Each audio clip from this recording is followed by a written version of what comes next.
Bismillahirrahmanirrahim. Assalamualaikum warahmatullahi wabarakatuh.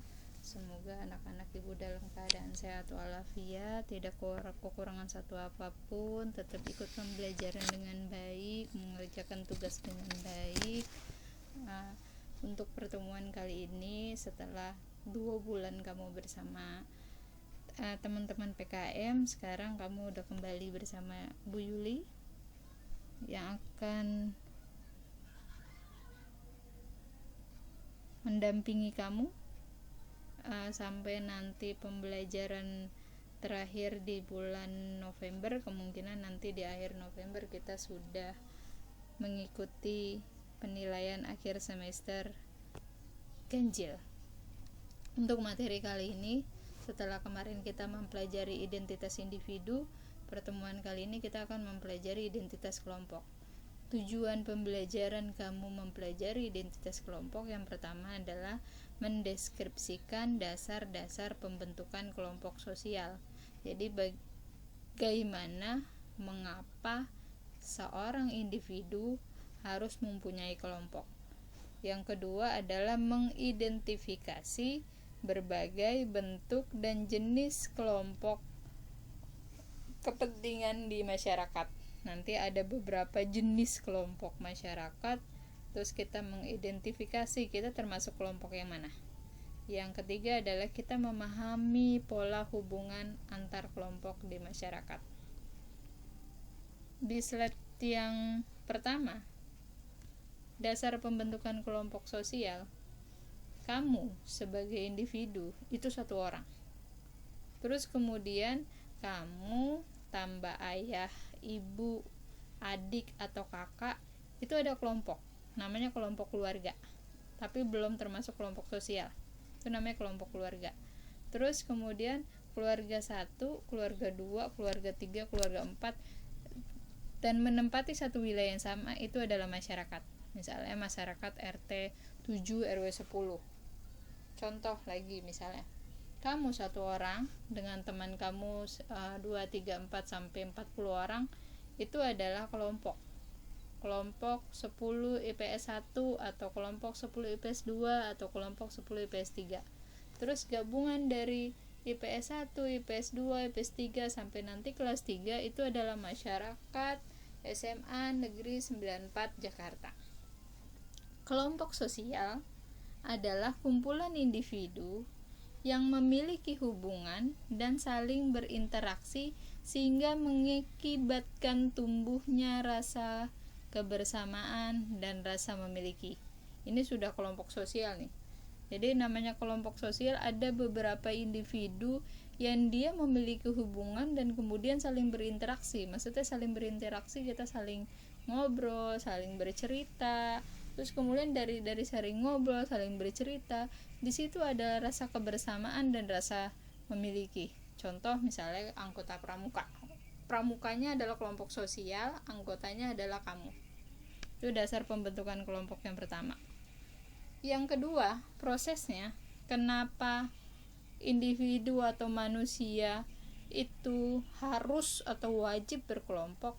Karena manusia secara kodrati tidak bisa hidup tanpa orang lain. Dari mulai kita lahir sampai nanti kita meninggal, itu pasti kita dibantu sama orang lain.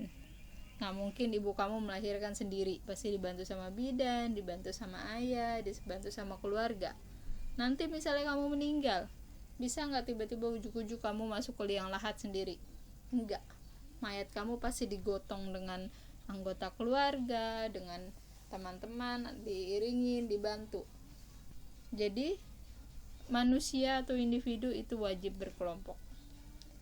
Faktor pembentuk kelompok sosial secara teoritis, yang pertama adalah kepentingan yang sama. Kepentingan yang sama, contohnya kita punya hobi atau visi dan misi yang sama. Contoh, saya suka naik sepeda, kamu suka naik sepeda, kita sepedaan bareng yuk, kita bikin kelompok yuk, kita namain kelompoknya. Itu adalah dasar pembentukan kelompok dari hobi yang sama. hobi yang sama dengan kepentingan yang sama. Contoh kedua, misalnya partai politik. Saya misalnya mengikuti partai politik A karena visi dan misi saya sama dengan partai politik tersebut. Beda kalau misalnya beda visi misi, saya nggak mungkin ikut partai tersebut. Itu adalah kepentingan yang sama. Atau misalnya kepentingan yang sama dengan profesi yang sama. Saya sebagai guru, secara otomatis saya tergabung dalam organisasi PGRI, Persatuan Guru Republik Indonesia. Itu adalah faktor pembentukan kelompok karena kepentingan yang sama. Yang kedua, pertalian darah atau keturunan yang sama. Pasti dalam keluarga kalian atau keluarga saya atau keluarga manapun, dia punya kelompok-kelompok tertentu yang fungsinya untuk mempererat tali persaudaraan. Contoh misalnya di keluarga saya ada kelompok IKBS. IKBS itu Ikatan Keluarga Besar Haji Saimah. Maka anggota yang masuk dalam kelompok tersebut adalah hanya keturunan dari Haji Saimah. Seperti itu. Yang ketiga, daerah atau wilayah yang sama. Contoh real di dekat rumah itu ada beberapa warung yang dia diisi oleh orang Madura. Mungkin di daerah kalian sama, entah dasarnya apa. Saya kan awalnya penasaran kenapa sih kok warungnya ini sama warung yang sebelah sana dan warung yang sebelah sini konsepnya tuh sama. Ternyata mereka membentuk koperasi yang anggotanya berasal dari wilayah yang sama, walaupun bukan keturunan yang sama, bukan saudara, mereka cuma berasal dari sama-sama orang Madura. Terus mereka ikut koperasi, terus mereka bikin warung, dibiayain dari koperasi tersebut. Itu karena daerah asal yang sama. Atau contoh lain, waktu saya mahasiswa, saya berteman dengan orang yang tergabung dalam Ikatan Mahasiswa Kuningan, IMK. Jadi anggotanya adalah mahasiswa UNJ yang berasal dari daerah Kuningan. Saya sebagai orang Jakarta nggak bisa masuk anggota kelompok tersebut karena saya bukan berasal dari Kuningan. Itu adalah daerah atau wilayah yang sama. Di saat selanjutnya ada syarat atau ciri kelompok sosial. Menurut Suejono Sukanto, syarat kelompok sosial yang pertama karena ada kesadaran bahwa sebagai bagian dari kelompok yang bersangkutan. Kalau individu itu sadar, oh saya bagian dari kelompok yang dibuat, itu adalah syarat kelompok yang pertama. Yang kedua, ada hubungan timbal balik antara anggota yang satu dengan anggota yang lain dalam kelompok tersebut. Berarti dalam kelompok tersebut ada interaksi sosial. Karena interaksi adalah hubungan timbal balik antara individu dengan individu, individu dengan kelompok, kelompok dengan kelompok. Jadi syarat pertama kita sadar, yang kedua ada interaksi, yang ketiga ada suatu faktor pengikat yang dimiliki bersama oleh anggota kelompok tadi, atau dasarnya karena kepentingan atau tujuan yang sama atau ideologi politik sama dan lain-lain. Ciri kelompok, kalau tadi syarat menurut Sujono Sukanto, yang selanjutnya adalah ciri kelompok. Kelompok sosial adalah satu kesatuan yang nyata, dapat dikenal dan dapat dibedakan dengan kelompok sosial lainnya. Jadi ada faktor pembeda antara kelompok A dengan kelompok yang B. Nyata itu maksudnya ada kelompoknya. Dikenal maksudnya punya nama dan dapat dibedakan dengan kelompok sosial lainnya. Tiap anggota kelompok sosial memiliki kepentingan yang sama dan mempertahankan nilai-nilai hidup yang sama. Maksudnya adalah kelompok tersebut pasti punya ciri khas. Ciri khasnya itu akan selalu dipertahankan dalam kelompoknya tersebut. Yang ketiga, ciri ketiga, tiap kelompok punya struktur. Dalam hal ini memiliki kedudukan tertentu. Kalau kelompok sosial beda sama kelompok. Kalau kelompok itu bisa asal misalnya nih gerombol, Kita ngelihat kecelakaan, itu kelompok, tapi bukan kelompok sosial. Maksudnya adalah dalam kelompok sosial ada struktur. Struktur itu maksudnya susunan-susunan. Ada yang menempati posisi sebagai ketua, sekretaris, bendahara, dan anggota. Itu maksudnya struktur sosial. Jadi ada orang-orang yang menduduki kelompok tertentu. Yang keempat, tiap kelompok punya peran-peran yang berbeda. Jadi tiap anggota kelompok tadi, ketua tugasnya apa, sekretaris tugasnya apa, wakil tugasnya apa, dia punya peran. Ciri yang kelima adalah tiap kelompok memiliki norma yang mengatur peran anggota. Norma adalah peraturan. Kalau ada anggota kelompok yang tidak mematuhi norma, maka berhak untuk dikeluarkan dari kelompok tersebut. Itu adalah cirinya. Oke, materi slide terakhir, jenis kelompok. Ini banyak jenis kelompok. Nanti di kelas 11 itu lebih terperinci, tapi untuk di kelas 10 secara implisit aja saya akan jelaskan satu-satu secara enggak secara gamblang.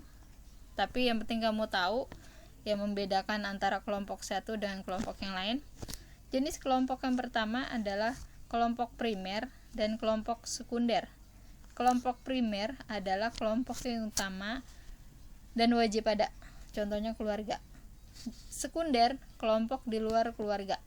Teman, eskul, itu sekunder.